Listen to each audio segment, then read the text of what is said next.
नमस्कार दोस्तों, मैं संदीप नागर। आज हम बात करेंगे ईडी और सीबीआई के बारे में। क्या सरकार ने इन्हें सच में फ्री हैंड दे दिया है कि आप जिस पे चाहो नेता पे जाके इंक्वायरी कर सकते हो, या फिर सरकार इन्हें अपने फायदे के लिए यूज कर रही है? विस्तार से बात करेंगे इसी के बारे में।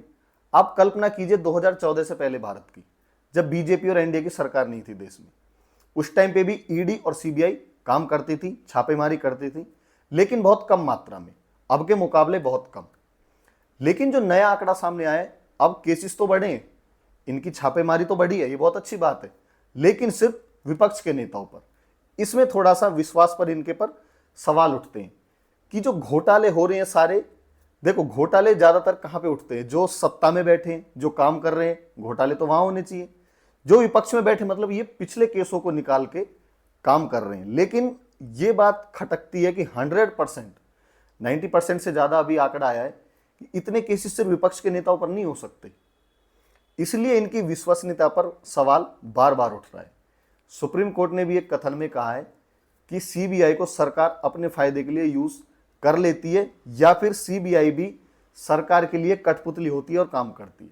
वहां पे भी एक सवाल उठता है। देखिए, होता क्या है कि कभी भी ऐसा नहीं होता कि ज्यादातर घोटाले विपक्ष के नेता ही कर रहे हो। ऐसा कैसे संभव है? जो पक्ष में बैठे हैं, जो सत्ता में बैठे हैं, हो सकता है वो उनसे ज्यादा घोटाले कर रहे हो। और फिर जो आंकड़ा आया है, जैसे कि जो विपक्ष का नेता है, हेमंता विश्वा शर्मा हो गए, अरविंद केजरीवाल, हेमंत सोरेन, और भी बहुत सारे नेताओं के नाम आपने सुने होंगे जिन पे ये मामले चल रहे हैं। ये सारे विपक्ष में है, ये कोई बीजेपी का नेता नहीं है। ये बात अलग है कि ये बाद में बीजेपी में चले जाएं तो इनके ऊपर कोई इंक्वायरी होती नहीं है, वहां पे भी फिर सवाल उठता है। तो क्या ये बात सच है कि सरकार इन्हें यूज कर रही है अपने फायदे के लिए? यदि ऐसा है तो ये लोकतंत्र में बिल्कुल गलत बात है। हम एक डेमोक्रेटिक कंट्री में रह रहे हैं। यहां पे यदि सत्ताधारी पार्टी ऐसे इन एजेंसियों का इस्तेमाल करेगी तो ये हमारे लिए बहुत ही खतरनाक है, क्योंकि ये इसलिए बनाई गई हैं जिन पर इन्हें शक हो कि ये नेता ने कुछ गड़बड़ किया है, या इनको कहीं से भी कोई सूत्र मिले तो वो जाके छापेमारी कर सकती हैं। फिर वो नेता सत्ताधारी पार्टी का भी होना चाहिए। मोदी जी ने लाल किले से कहा था कि मैं भ्रष्टाचार के खिलाफ बिल्कुल जीरो टॉलरेंस हूं। अभी भी रिसेंटली बोला है कि मैंने संसद में बोला है कि मैंने ईडी और सीबीआई को फ्री हैंड दिया हुआ है। वो फुल फ्रीडम है उन्हें, वो जिस पे चाहे जाके जांच कर सकती है। तो फिर ऐसा ही क्यों है कि ये ईडी और सीबीआई सिर्फ विपक्ष के ही पास जा रही है, सत्ता पक्ष वालों के पास क्यों नहीं जा रही है? जहां तक मुझे नॉलेज है, जितना मैं पढ़ता हूं, समझता हूं, आंकड़ों को देखता हूं, लोगों से सुनता हूं, मुझे तो लग रहा है कहीं ना कहीं तो कुछ गड़बड़ है।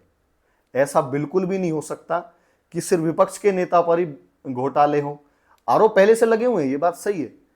होता भी ये है कि ईडी उन्हें पकड़ लेती है, कोर्ट में पेश करती है, रिमांड मिलती है, लेकिन सिद्ध होता ही नहीं है कुछ भी। फिर सवाल उठता है कि कहीं आप यूज हो रहे हो केंद्र सरकार के द्वारा, आपको निर्देश दिया जा रहा है कि उसे उठा के लाओ, उसे जेल में रखो, ये और वो, फिर आप सवालों के घेरे में आते। तो अपनी विश्वसनीयता दिखाने के लिए इन्हें ठोस कदम उठाने चाहिए, या फिर केंद्र को यदि सच में ऐसा हो रहा है तो ये बंद कर देना चाहिए।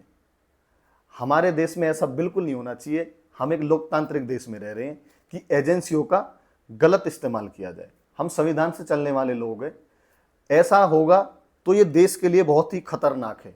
चाहे केंद्र में आप है, चाहे केंद्र में कोई और पार्टी रहे, जो ऐसी एजेंसियों का गलत इस्तेमाल करेगी वो फिर लोगों के हित में बिल्कुल भी सरकार हो ही नहीं सकती।